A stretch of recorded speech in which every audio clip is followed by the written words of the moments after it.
তাকায় দেখি ছোট্ট ছোট্ট দুইটা মাসুম বাচ্চা, 2 বছর 3 বছর বয়স হবে।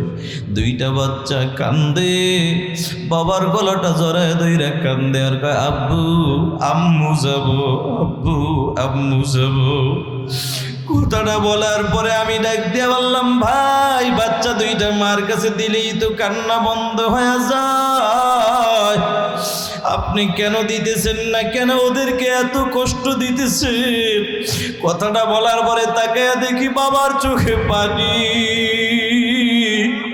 চোখ বাইয়া বাইয়া পানি পরে আর কান্দে আর কয়, হুজুর পৃথিবীর কোন বাবা, এমন কোন বাপ নাই যে এই কথাটা জানে না। সন্তান মার কাছে দিলে সন্তানের কান্না বন্ধ হয়, এটা কে না বোঝে? কিন্তু হুজুর আমি কেমনে ওর মার কাছে দিব, কিভাবে দিব? ওর মা তো 1 মাস হয়ে গেল কবরে ঘুমায়, হুজুর কিভাবে দিব? কথাটা শোনার পরে আমার চোখ দিয়ে পানি পড়তেছিল। হুজুর এই কথাটা শুনেই কান্দেন, আরো কঠিন দৃশ্য আছে। আমি বললাম, ভাই কি দৃশ্য বলেন? হুজুর রাতের গভীরে যখন দুইটা বাচ্চা 2 সাইডে রাইখা আমি ঘুমাই, বাচ্চা দুইটা গলার মধ্যে জড়ায় দুইটা কান্দে আর কাব্বু এত মা দেখলাম, আমাদের মায়ের মতো নিষ্ঠুর মা তো দেখি নাই। আমাদের মা কতদিন হয়ে গেল আমাদেরকে রাইখা একা একা বেড়া, আমাদের মায়ের কি বেড়ানো হয় না? আমাদের মা কবে আসবে? হুজুর তখন আমি বাপ হয়ে কি জবাব দিব? আমি তো চোখের পানি ধরে রাখতে পারি না। তখন আল্লাহকে বলি, আল্লাহ পৃথিবীতে সন্তানকে যদি সন্তান রাইখা মা এবং বাবাকে যদি নিতে চাও, তাইলে আগে বাবাকে নিয়ে আসে। আল্লাহ এই ছোট মাসুম বাচ্চা রাইখা কখনো কোনো মাকে তুমি নিও না, কারণ সন্তানকে সান্ত্বনা দেওয়ার জন্য একমাত্র মাই হলো সবচাইতে বড় অবদান। মার ক্ষমতা আছে, আল্লাহ বাবার ক্ষমতা নাই। ও মালিক, সেদিন বুঝলাম আসলে মা হারানো ব্যথা কি জিনিস।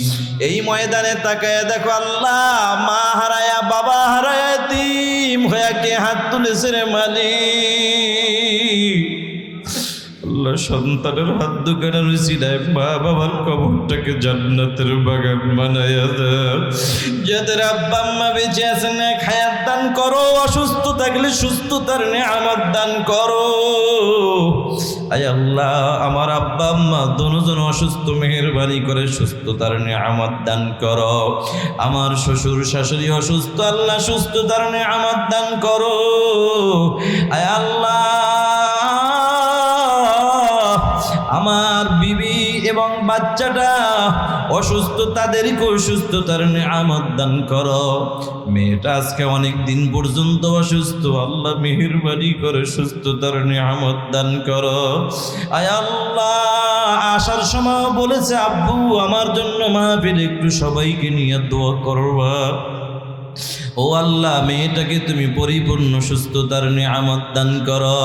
এই ময়দানে তাকায়া দেখো, কার মা অসুস্থ, বাবা অসুস্থ, ছেলে মেয়ে অসুস্থ, স্ত্রী অসুস্থ, না জানি কার স্বামী অসুস্থ, না জানি কার ভাই অসুস্থ। আল্লাহ সকলের অন্তরের দিকে তাকায়া আল্লাহ সকলের মনের নেক আশা পূরণ করো, সবাইকে সুস্থতার নেয়ামত দান করো। এই মাদ্রাসার সম্মানিত সভাপতি সাহেব অসুস্থ, দোয়া চেয়েছেন, আল্লাহ সুস্থতার নেয়ামত দান করো।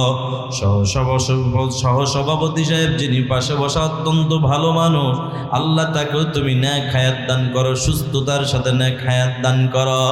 আয় আল্লাহ তার পরিবার পরিজন যারা বেঁচে আছে সবাইকে নেক হায়াত দান করো। আয় আল্লাহ তাকায়া দেখো, এই কলিজার টুকরা যুবকরা গভীর রাত পর্যন্ত বসে আছে। আবার এই কলিজার টুকরা যুবকদেরকে আমি কি দিয়ে বিদায় দিব রে মালিক? আবার এই কলিজার টুকরা যুবকদেরকে তুমি হযরত ওমর ফারুক রাদিয়াল্লাহু তাআলা আনহুর মতো নেককার বানায়া দাও। আল্লাহ ময়দানে তাকায়া দেখো, আমার বৃদ্ধ বাবাজিরা হাজির, গভীর রাত পর্যন্ত কোরআনের মহব্বতে বসে উঠে নাই। আল্লাহ কোমর ব্যথা নিয়ে হাঁটু ব্যথা নিয়ে বসে আছে শুধুমাত্র তোমার কোরআনের মহব্বত। আল্লাহ আমার বাবাজিদেরকে আমি কি দিয়ে বিদায় দিব, দেওয়ার মতো তো আমার কিছু নাই। তবে আমি মুসাফির মানুষ, দোয়া করি আমার প্রতিটা বাবাজিদেরকে আল্লাহ হযরত আবু বকর সিদ্দিক রাদিয়াল্লাহু তাআলা আনহুর মতো নেককার বানায়া দাও। আল্লাহ আমার পর্দার আড়ালের মা বোনদেরকে আমি কি দিয়ে বিদায় দিব, দেওয়ার মতো তো কিছু নাই। আমার মা বোনদেরকে আম্মা জান আয়েশা সিদ্দিকা রাদিয়াল্লাহু তাআলা আনহার মতো স্বামী ভক্ত বানায়া দাও, পর্দাওয়ালা বানায়া দাও। আয় আল্লাহ আমার কলিজার টুকরা ছাত্র ভাইরা এখানে হাজির। আল্লাহ ছাত্রগুলাকে আল্লাহ তুমি হক্কানে হাফেজ আলেম হওয়ার তৌফিক দিয়া দাও। আয় আল্লাহ মাদ্রাসার ছাত্রগুলা বড় আদবওয়ালা, আল্লাহ তুমি এদেরকে কবুল করে নাও, উস্তাদদেরকে কবুল করে নাও। মাদ্রাসার ছাত্রী যারা আছে হাফেজা আলেমা হওয়ার তৌফিক দাও। আয় আল্লাহ শিক্ষিকা যারা আছে আল্লাহ সবাইকে তুমি কবুল করে নাও। এই মাদ্রাসা মসজিদ ঈদগার ময়দান কিয়ামত পর্যন্ত কবুল করে নাও। এলাকার প্রতিটা ঘরে ঘরে খাস রহমত বরকত তুমি নাজিল করে দাও। আয় আল্লাহ বাংলাদেশে ইসলাম কায়েম করার তৌফিক দান করে দাও। আল্লাহ বাংলার জমিনে যেন ইসলামের পক্ষে যেন একজন সরকার আসে সেই তৌফিক দিয়ে দাও। আল্লাহ আমাদের তো কারো সাথে কোনো শত্রুতা নাই, কোনো দুশ্মনী নাই। আমরা চাই আখিরাতের কিছু কাজ যেন দুনিয়ায় হয়, সবাই যেন আখিরাতমুখী হয়। আয় আল্লাহ আওয়ামী লীগ বিএনপি জাতীয় পার্টি জামাত বুঝি না, চরমনাই বুঝি না।